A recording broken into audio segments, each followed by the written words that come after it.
AP రాజకీయాల్లో ఇప్పుడు హాట్గా రెడ్ బుక్ రచ్చపై చర్చ జరుగుతోంది.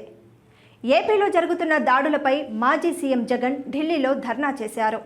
ఆ సమయంలోనూ లోకేష్ రెడ్ బుక్ గురించి విమర్శలు చేశారు. రెడ్ బుక్ పేరుతో అధికారులను, పార్టీ నేతలను భయపెడుతున్నారని ఆరోపించారు. రెడ్ బుక్ పేరుతో హోర్డింగ్స్ ఏర్పాటు చేశారని చెప్పుకొచ్చారు. దీనిపై మంత్రి లోకేష్ స్పందించారు. జగన్ చేసిన ఆరోపణలకు కౌంటర్ కూడా ఇచ్చారు. తప్పు చేసిన వారందరి పేర్లు రెడ్ బుక్లో చేర్చి చట్ట ప్రకారం శిక్షిస్తామన్న మాటకు కట్టుబడి ఉన్నానని మంత్రి లోకేష్ స్పష్టం చేశారు.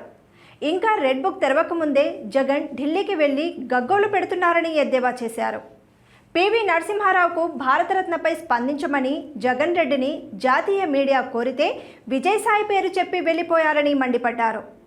రెడ్ బుక్కు మాత్రం జాతీయ మీడియా వెంటపడి బతిమాలి పిలిపించి మరీ ప్రచారం కల్పించారన్నారు. గత 5 ఏళ్ల కాలంలో జగన్ 2 ప్రెస్ మీట్లు పెడితే 11 సీట్లు వచ్చాక నెల రోజుల వ్యవధిలో 5 ప్రెస్ మీట్లు పెట్టారని ఎద్దేవా చేశారు. జగన్ చెప్పే అబద్ధాలేవో అసెంబ్లీకి వచ్చి చెప్తే గౌరవంగా చూసుకొని వాస్తవాలను తాము వివరిస్తామని కూడా విమర్శించారు. వైఎస్ఆర్సీపీ నేతల్లా కూటమి నేతలెవరూ బూతులు తిట్టరు, జగన్ కుటుంబ సభ్యుల్ని అగౌరవపరచరని అన్నారు.